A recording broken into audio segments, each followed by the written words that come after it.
This is not an ANC government anymore. There are other parties with different views and opinions, and we must have those discussions. The DA raising its dissatisfaction. The party says a lot has to change within the government of national unity. DA leader raised concerns over the ANC's conduct within the current form of government.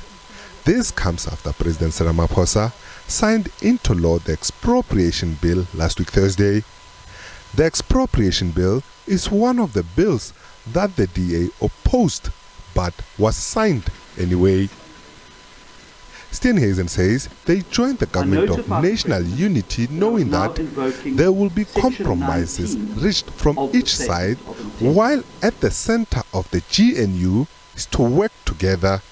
So in a coalition where there are ideological differences, you focus on the things that you can get right. And let me be very clear. We're not here to implement the National Democratic Revolution. That's the ANC's ideology. It's not the ideology of the Government of National Unity. With interest growing on whether the GNU will stand the test of time, the Democratic Alliance has made its intentions known going forward.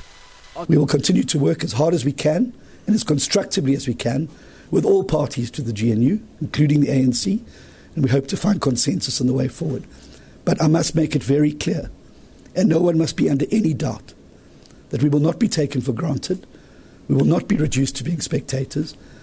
Pressed on whether the signing of the expropriation bill into law would be a deal breaker, the DA argued that it was still committed to the GNU. Steenhuisen says for now, the DA is still in it for good, but if pushed harder, then they will have no choice but to review their decision on being part of government in the 7th administration. Have we reached that point yet? No, not yet. I don't believe that. I think the coalition is relatively new. But if this current trend continues of simply giving a tin ear to the views, opinions, thoughts and ideas of DA ministers in government, then there really is no point us being there. We might as well be sitting in opposition in Parliament and in the country. Because if our ideas aren't going to be listened to and taken on board, there really is no point in us being there. So when will we leave? When the Constitution is trashed and our economy has crashed. Anything that does one of those two things is a red line, and we will make it very clear when that time has come. Meanwhile, President Ramaphosa and DA leader John Steenhuisen are expected to meet in an urgent meeting ahead of the Cabinet Lekgotla set to kickstart on Wednesday.